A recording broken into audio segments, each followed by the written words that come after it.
Test ম্যাচের খোঁজে আমি রসমালাই ভাবি।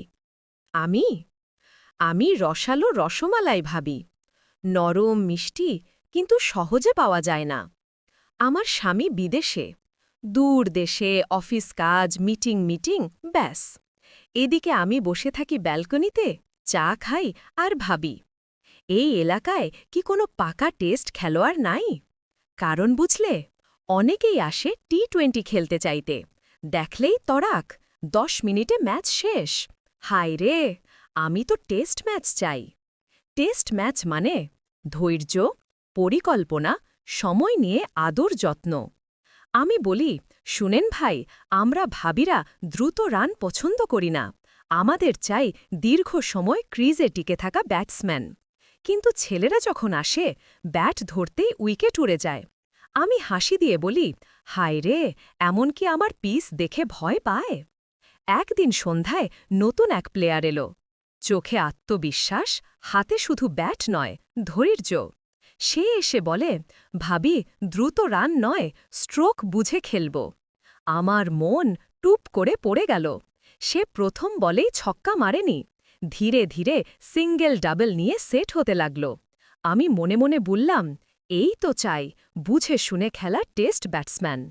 মাঝে মাঝে চালাকি করে ঠ্যাং দিচ্ছে, কখনো 4, কখনো ছক্কা, কিন্তু তাড়াহুড়ো নেই। সে বলল, ভাবি, মধুর ম্যাচ সময় নিয়ে উপভোগ করলে তবেই জেতা যায়। আমি জানেন কি বললাম? আপনি যদি এভাবেই খেলেন, এই ভাবির রসমালাইও গলে যাবে। এলাকায় এবার গুজব, রসমালাই ভাবি অবশেষে তার টেস্ট প্লেয়ার পেয়ে গেছে। আর আমি প্রতিদিন নতুন করে ম্যাচের অপেক্ষায় থাকি, কারণ টেস্ট ম্যাচ কখনোই একদিনে শেষ হয় না। সেদিন বিকেলে আমি বারান্দায় দাঁড়িয়েছিলাম, হালকা বাতাস চুলে লাগছে, হাতে লেমন জুস। হঠাৎ দেখি আমার টেস্ট ব্যাটসম্যান গেটের সামনে থামল, চোখে হাসি, মুখে সেই আত্মবিশ্বাস। আমি নিচে নেমে জিজ্ঞেস করলাম, আজ কোথায় রওনা?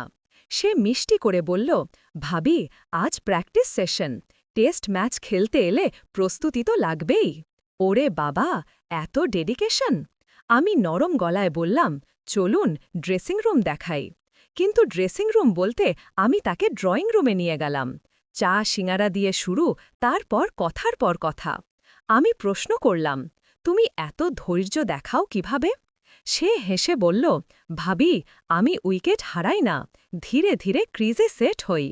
তার উত্তর শুনে আমার মন একেবারে রসগোল্লার সিরার মতো নরম হয়ে গেল। আমি চ্যালেঞ্জ দিলাম, দেখি তো কতক্ষণ খেলার হিম্মত আছে। সে চেয়ার থেকে উঠে বলল, ভাবি, টেস্ট ম্যাচে দ্রুত রান নয়, সময়, প্ল্যান এবং কৌশল জরুরি। তারপর হালকা করে জিজ্ঞেস করল, ভাবি, আপনার ফিল্ডিং পজিশন কি?